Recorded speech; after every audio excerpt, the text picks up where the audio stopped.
yield your ground as opposed to stand your ground. Florida has a stand your ground law. I think there are 16 states that have what are called stand your ground laws. And one of the things that I have noticed, and this is not earth shattering, I'm sure, everybody is more stressed right now than ever before. And it makes sense. I think, and I've said this to friends as well as to you all who are my friends, if we would have gone back to the great pandemic of 1918, were people more stressed then than they were, say, 50 years later or during the 70s even, or whatever? There have always been times and things to make us stressed. But global pandemic is certainly one of the things that has stressed people out. Now, when people are stressed out, they go into survival mode. Let me say that again. They go into survival mode. Right now, people are literally in survival mode. I have to say, I feel like I'm in survival mode when I'm around people, especially people down here not wearing masks, because most people down where I am are not wearing masks. Most people where I am are not practicing social distancing. Like I've said before, they seem to think that because they're in the tropics, it's somehow magical and disease can't, move from person to person. So I feel like I'm in survival mode, not somewhat. I feel like I'm in survival mode. Now, because of that, when we are in survival mode, our egos take over. And our egos are all about what's in it for me. They're all about literally taking small things and making them into big things. Your ego starts looking around and going, what's that? What's wrong? What's that? What's wrong? What's wrong? What's wrong? What's wrong? What's wrong? That's what our egos do. And it's funny, having just done that, I feel more anxious than I did just a moment ago. I feel more anxious simply by just having done that. So we are all in survival mode more than we were in the past. And we already tend to walk around in survival mode more often than we should, by far. And the reason is because of what I've shared with you many times before, and I've written about in my books, and that's what I call enrage and engage. When you can upset someone, you're going to get their attention, and that's exactly what the media knows and does. The media is designed to enrage us and engage us. Well, right now, we are in survival mode more than ever before. And I want to encourage you to take a breath and step aside. And I mean that. I was raised during the John Wayne years of the 1960s, where real men don't cry and you stand your ground all the time and you never let anybody get by you. And I've been thinking about that. Especially watching the Florida man in the Costco who lost his mind over someone standing there filming him in a camera. Now, this guy chose not to wear a mask in a Costco, and someone chose to walk behind him 20, 30 feet with a camera. The guy without the mask kept turning around screaming, "I feel threatened, I feel threatened, I feel threatened." He was not being threatened by camera. He was using that as a warning, because in Florida, if you feel threatened, you can respond by standing your ground. Well, the man was so outrageously upset, and he was actually not threatened.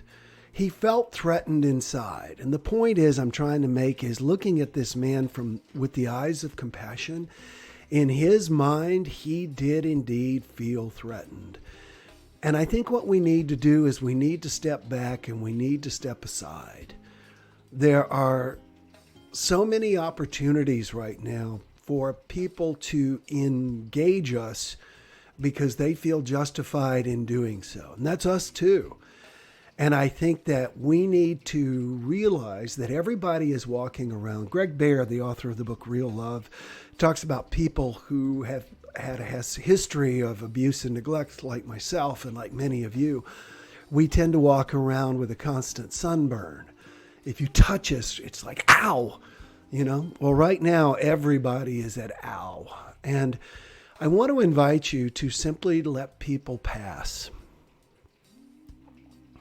I've said this before. One of the most difficult things about moving, no, the most difficult things about moving down here to Florida is I have lived in South Carolina. I have lived in North Carolina, many places in North Carolina. I've lived in Washington State, and I have driven in almost every other state in between a lot. I'm a driver. And the people here drive unlike anyone I have ever seen. You have got the absolute far ends of the spectrum. You have got people who drive 30 miles an hour below the speed limit in the passing lane, retired people typically, and that's, you know what, that may be me.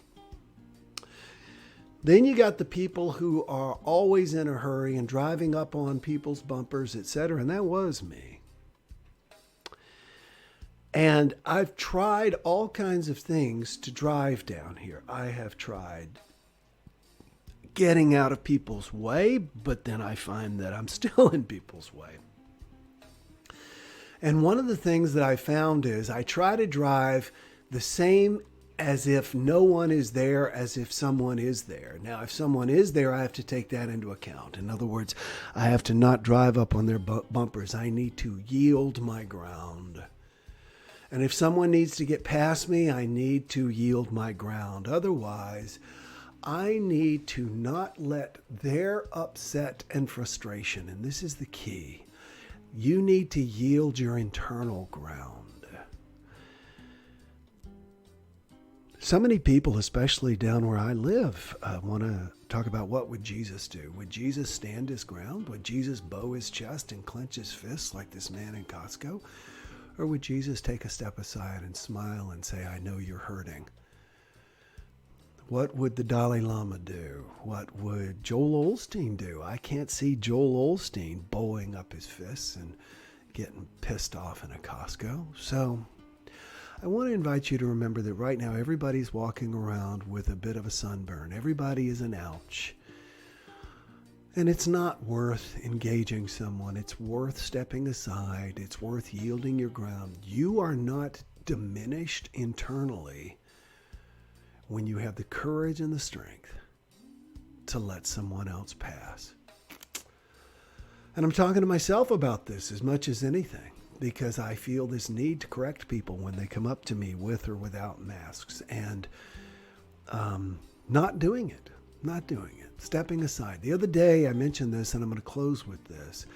I went to get on the elevator, and there was a family of tourists here, and you could see they were very happy. I love to see tourists, and I actually did a JumpStart about this before, seeing the world through tourists' eyes. And where I live, there's so many people who are just here for a while, and everything is just wow.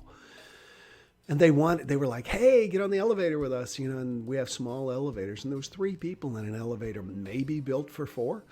And I wasn't going to be that 4th person. I feel like I should be the only person in the elevator. And I just smiled, and I thought to myself, what are my choices? And I ran through them in my mind. I can wait for another elevator. I can sit there and be angry. And then the other thing was, like I said the other day, I could take the stairs. It's only 5 floors. I'm 60 years old. My goal is to live to be 100 in good health and in good shape. And if I can't take 5 floors, me and Teddy, something's wrong. So I yielded my ground, not only physically, but most importantly, internally. I didn't hold that they had somehow disrespected me. We need to get over that, y'all. People are disrespecting you. Don't take it personally. If you take it personally, they have won. If you take it personally, someone has won. If someone is trying to get in your face and not wear a mask or whatever, and you allow it to really rile you, they've won. So if you want to win, figure out a way to keep that internal dial down. The way I do it is meditating twice a day. All right. We are going to take a look at all of your comments and check-ins, check-out now time, if you would, so that we can get in with the group of complaint-free meditators. And if you have not yet, and if you want to figure out how you can dial your dial down, the meditators will tell you it's through daily meditation. And if you want to join us, We're live, complaintfreemeditation.com. All right? Glad to be here, says Heather Ellis. Wonderful words to hear. I really needed to hear this reminder this morning. Thank you, Will. You know what? I always believed every time I do these, people always say, oh, you're talking to me. And what I know is really I'm talking to myself. And so sometime, somewhere this weekend, I'm sure I'm going to have an opportunity to not engage with someone, to not get upset, to handle it without the upset. That's my goal right now. And I'm doing much, much, much better at it. And I invite you to consider that as an option for yourself as well. All right, not seeing any last minute checkouts, and I need the time to prep for our complaint-free meditation group. Thank you so much, everybody, for joining us this morning. And please remember, thank you, Michelle. Great to hear that. Thank you. Please remember to share this message. Just click share right now. That lets friends and family know that we are here. We are here to inspire. We are here to bring hope. We are here to bring a little bit of aha every morning to your day. And most importantly, I'm here to jumpstart your day. That's my goal. So thank you for allowing me to do so and being with me. Teddy will be with us when we get back together on Monday. And I look forward to seeing you. Enjoy today. And we will talk tomorrow. Okay? Bye-bye, everybody. No more complaining people. Their lives are changing. We're flying high, creating